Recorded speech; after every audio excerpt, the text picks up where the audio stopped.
Well, race fans, the time has come. The NASCAR Sprint Cup Series Cars and Stars. 32 of them will compete for the win in the New Hampshire 301 at Loudon, New Hampshire.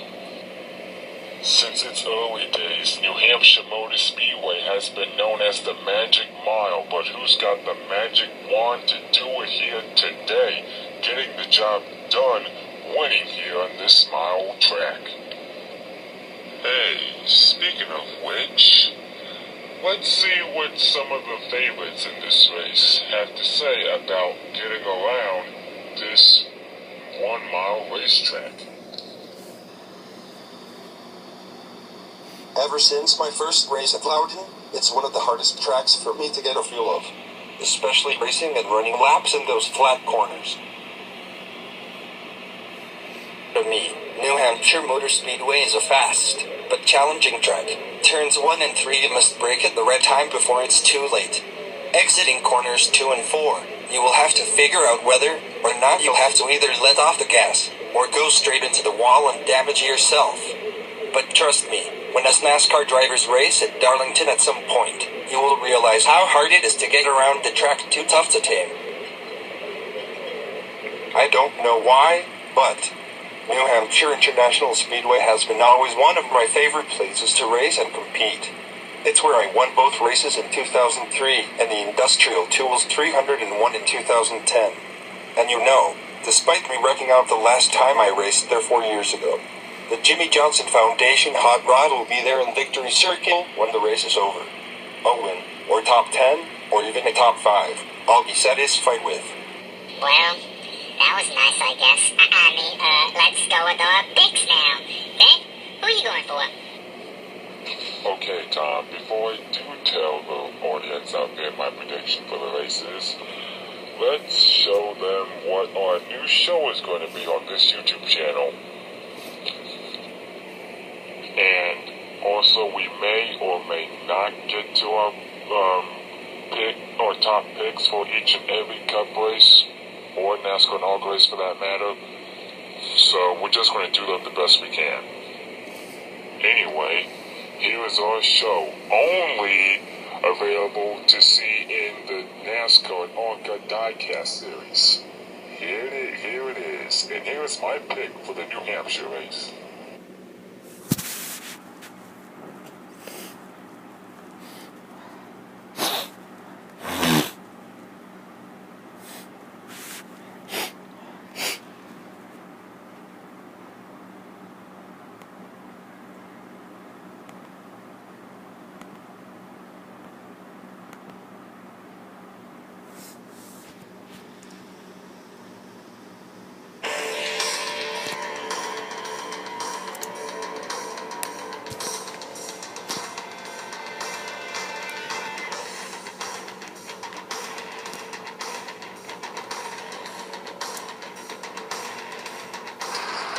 Y'all can laugh about it all you want, but I've got a feeling that Kevin Harvick is going to do something to close on the leaders to finally get the job done, winning in Stewart-Haas racing equipment for the first time in nearly 3 years.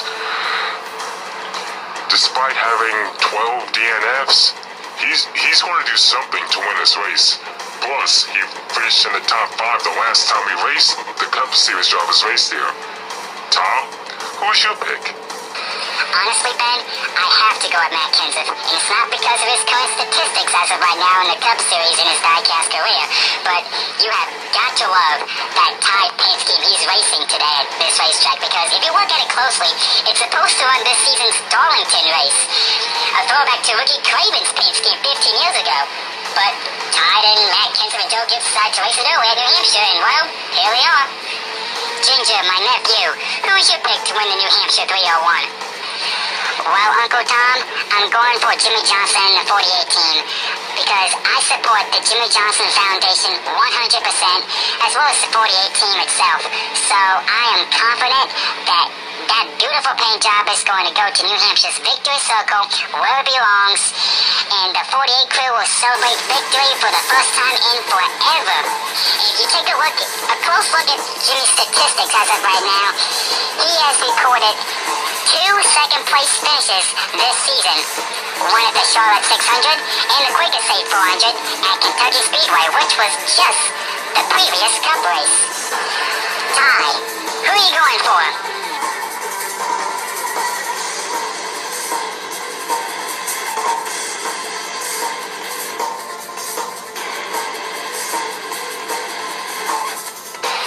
Okay, so this is Tom here speaking. Tyler is currently unavailable at the moment as his radio communications is currently out of order, so I'll say predictions for him. So the reason why he's going for Kyle Busch in this race is because Pedigree dog food is back on his car for the first time since God knows how long. And now our good friend Paul, the Panda, is going to say his prediction on his driver that he has selected for today's race. Paul? Okay. I'm not going with Paul Menard just because he goes by my first name. I'm going for him because he's won the pole, he's got a top 5, he's got a top 10, and I predict that he's going to get the job done here today, winning for the first time in the Cup car. Rex here, and I predict that Leonard Jr. is going to get the job done after becoming the first loser the last time the Cup Series drivers raced here. He's going to find redemption. Ryan Reed has won the Daytona 500 and was fifth in practice 1 and happy hour, so it's no doubt that he's going to get the job done. He's coming to top 5, and plus he qualified second, so why not go for him? Tony Stewart, hands down, we know that he is dominant at New Hampshire. Well, he was dominant in the mid-2000s, but he's going to find resurgence after not doing so well after the Texas 500. So it would be best if we see him return to victory lane for the 3rd time this season.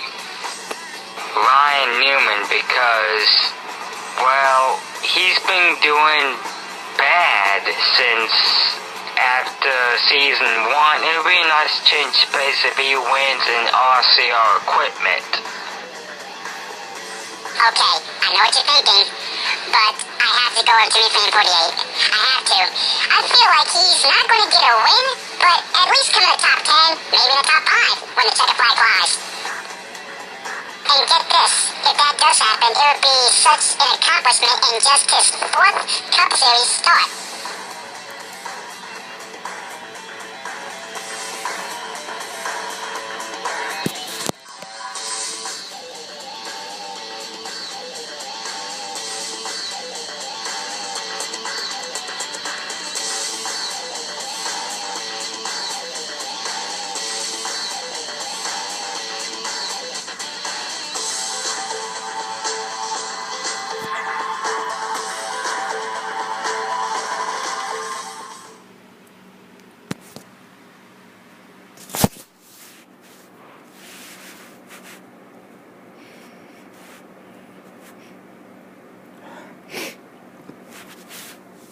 Alright, this is Daryl Jr. Fan back in the broadcast booth, and I apologize for me having a runny nose because I have allergies in the springtime, so in future diecast races, you get used to it. So what you're seeing in front of you is something that's pretty much new to the Cup Series. Ryan Blaney, who is currently racing for the Wood Brothers Racing Team, will sponsor Quick Lane at Indianapolis Motor Speedway in the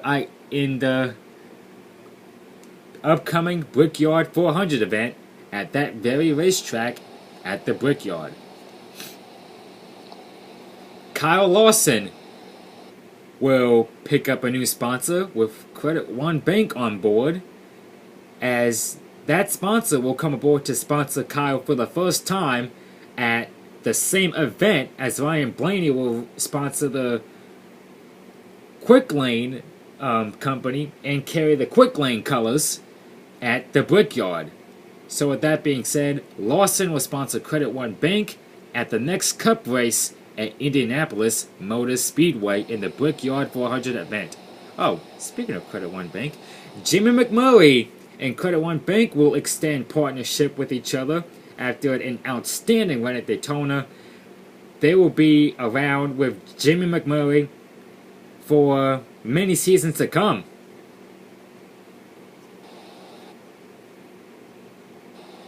And yes, ever since the Adam Petty 200 yesterday, the two Adam Petty race cars from 1999 and 2000 are still at the start-finish line in Adam Petty's honor, as it's been 18 years of his tragic demise here when he was tragically killed in turns 3 and 4. Or just turn 3. I can't even speak. Anyway, with that being said, with pretty much everything out of the way, let's get to the command.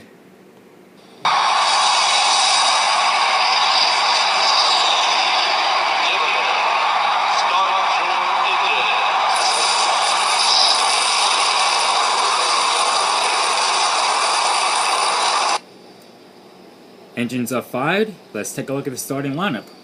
And yes, we are having an overcast here over the racetrack, so the race may be held under the red flag due to rain. So let's get this race knocked out of the way quickly. So let's get through the starting lineup quickly. So the faster, the sooner we can get to the green flag. Row 1, Paul Menard, who is your pole sitter, alongside his teammate, the Daytona 500 winner, Ryan Reed, as the two RCR cars share the front row.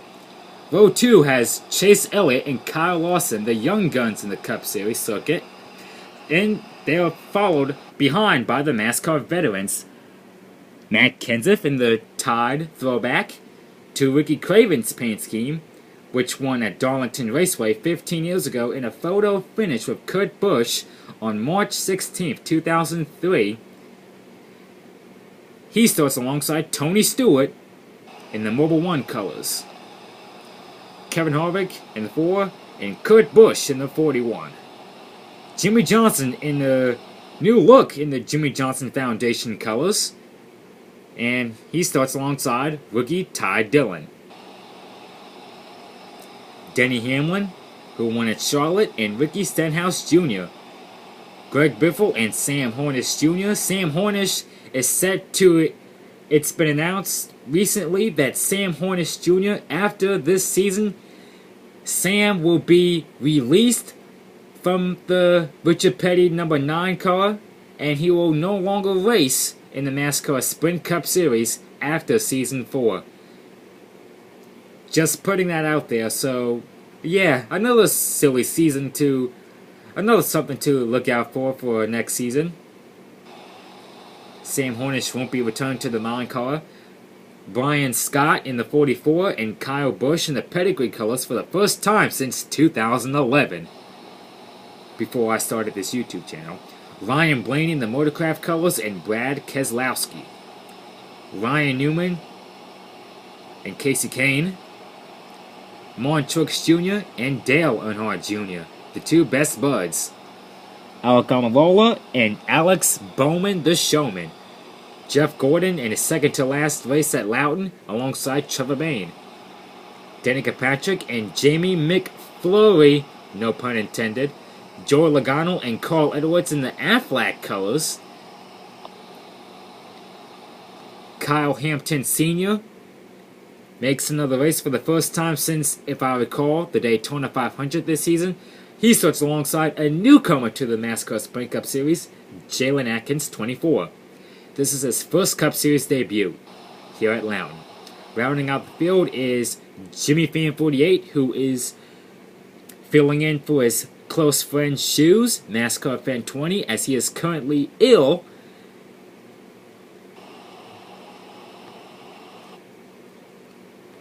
As he takes over the 14 ride for him. Now that's what you call a true friend right there.